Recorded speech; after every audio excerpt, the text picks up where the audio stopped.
Hey everybody, it's Mad Master here, doing a second video of the day. Probably be doing 3 videos today because I'm off most of the day. They made me work 4 hours later today. I got drafted.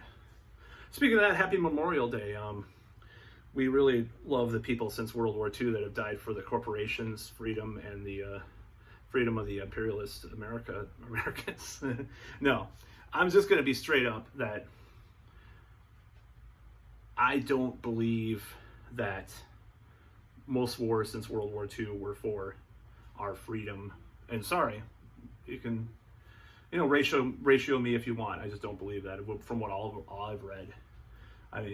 It's just a lot of it's propaganda that we're hearing today, all this stuff. And I feel sorry and sad about people that died.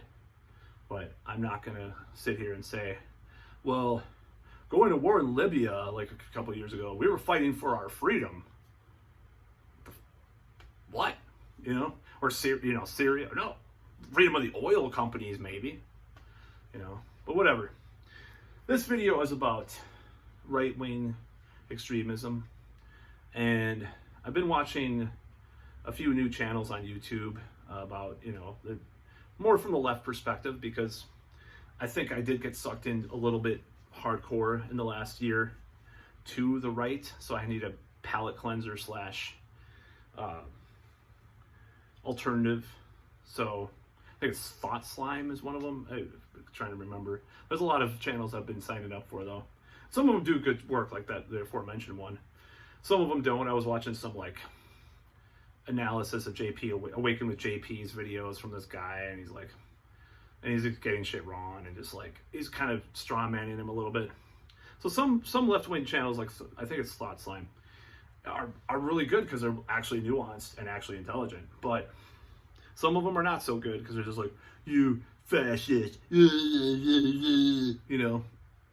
But do I think right-wing extremism is a threat to our freedom, country, people, etc.? Yes and no. So I've obviously been suckered into a lot of this stuff over the last year. And I've been wrong about some things. I still watch Stick, Six, and Hammer. I don't agree with a lot of his, his kind of denigration of the left. And I think some of it's an act, some of it's to placate his audience. Because sometimes there's a little hint of well, I agree with the left or the actual dissident left about this or that, So there's some of that. I don't know if that's conscious or not. But I still watch him. I'll watch him, and I'll watch Thought Slime. I'll watch Secular Talk, but I'll watch Awaken with JP, and I'll watch Jimmy Dore, but I'll watch Razor Fist, a variety of weird YouTube channels that I watch. I watch Razor Fist more than for the music and movies content, but he has been right from time to time on politics too, in a certain way. So, whole thing watching this Thought Slime stuff about the right-wing extremism, I think there are people out there, militias and right-wing groups that do want to take over the government, are generally racist and, Nazi, quote unquote. And it's such an intermixing and interweaving of things. The interweaving of these different groups with groups that are not so Nazi or whatever, maybe that's what prevents it from becoming more of a legitimate threat. Now, same thing with the left. It's well, are Antifa Stalinists? I mean, I like downtown where I live, I've been seeing more and more communist propaganda, for real. I could post it. I'll post maybe a video because I have pictures, hammer and sickle, everything. It's not just gem socialists or, Trotskyite people or anything like that. There's actually communists in this town. And they were kind of exploiting BLM and stuff to, make their claim. There's always been democratic socialists and socialists in this town, but I've never actually seen the hammer and sickle on posters until this last year. So both sides are a legitimate threat, depending on who you ask, of course. Because one side will say, One side will say, the communists are going to take over, stop Antifa, stop BLM. And the other side will say, those fascists will take over. It's like they're both using each other as like scapegoats and strawmanning each side, clumping them all together, each side, period. And they're both legitimate threats to some extent of our livelihoods and lives. But how much of it is exaggerated and how much of it's really legitimate, that remains to be seen.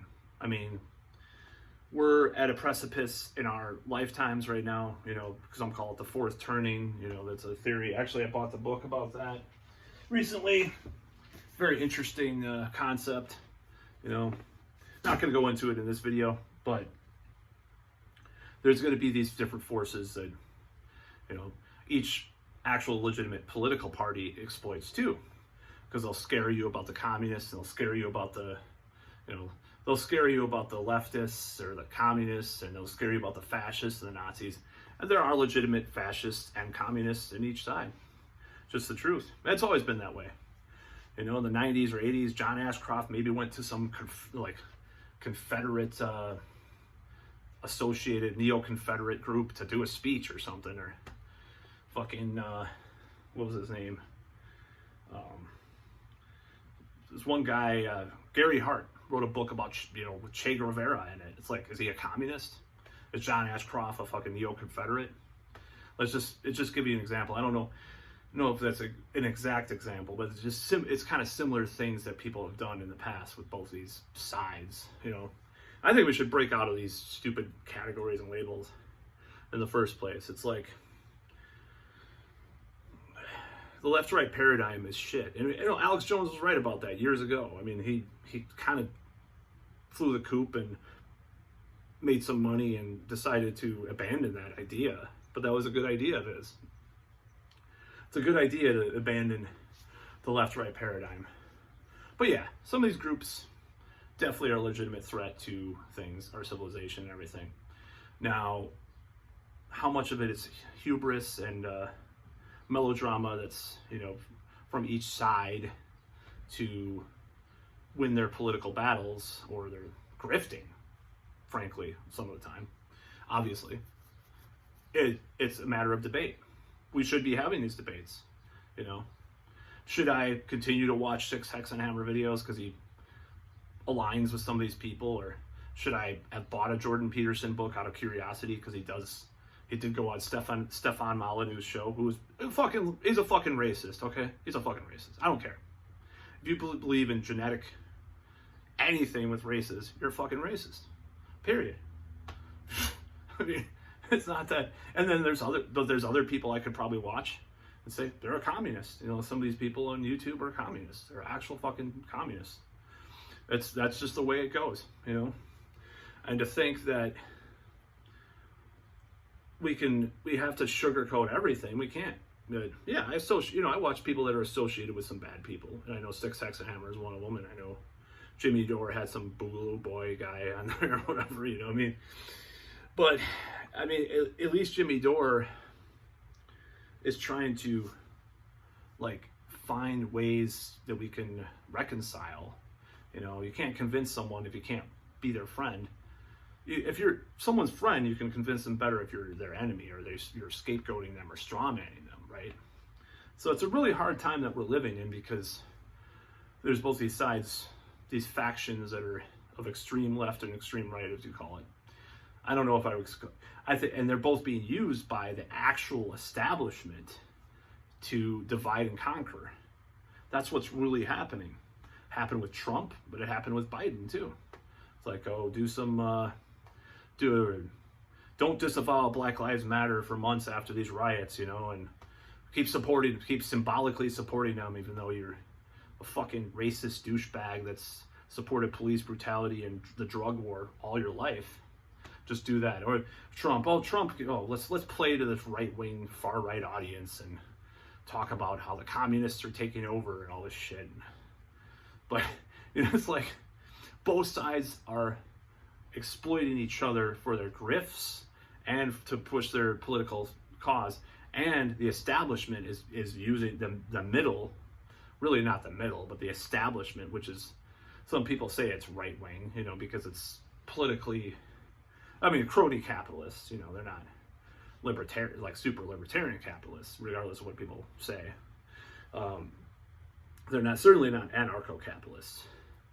And they're, the establishment, the neocons and neoliberals are using these levers to fight each other's, fight the battles. And they're also grifting on it, a lot of these people. Look at the recent resignation of one of the heads of Black Lives Matter. He has like 3 mansions or whatever, and he's a fucking grifter, I'm not expecting, I'm not expecting people not to make money from doing things, but it's like, holy shit, you have 3 mansions. What the fuck, You're supposed to be this Marxist and shit. As far as I remember, if I recall correctly, I think Ralph Nader, not to say like he's perfect, because I heard he was bad, like as far as like a manager of his own company that he had back in the day, like he was kind of authoritarian in that way, but like I heard like he was actually, if I recall correctly, and don't quote me on this, I'd have to look it up. He actually lived in like an apartment, like he wouldn't buy a house, like he was like actually like unlike Bernie Sanders, like he was actually walking the walk as far as I remember. And Bernie Sanders is a fucking sellout, plain and simple. And he was, I don't think Bernie Sanders necessarily sold out because he wanted to grift. I think Bernie Sanders sold out because he's weak and he got indoctrinated into gradualism, and these people are around him saying all this stuff, and it's just happened. I don't think his intentions are necessarily bad, but he's definitely lost the plot, right? But certain people like AOC were probably always grifters, and we just didn't realize it, It's like, what the fuck, But that's about all. Peace out.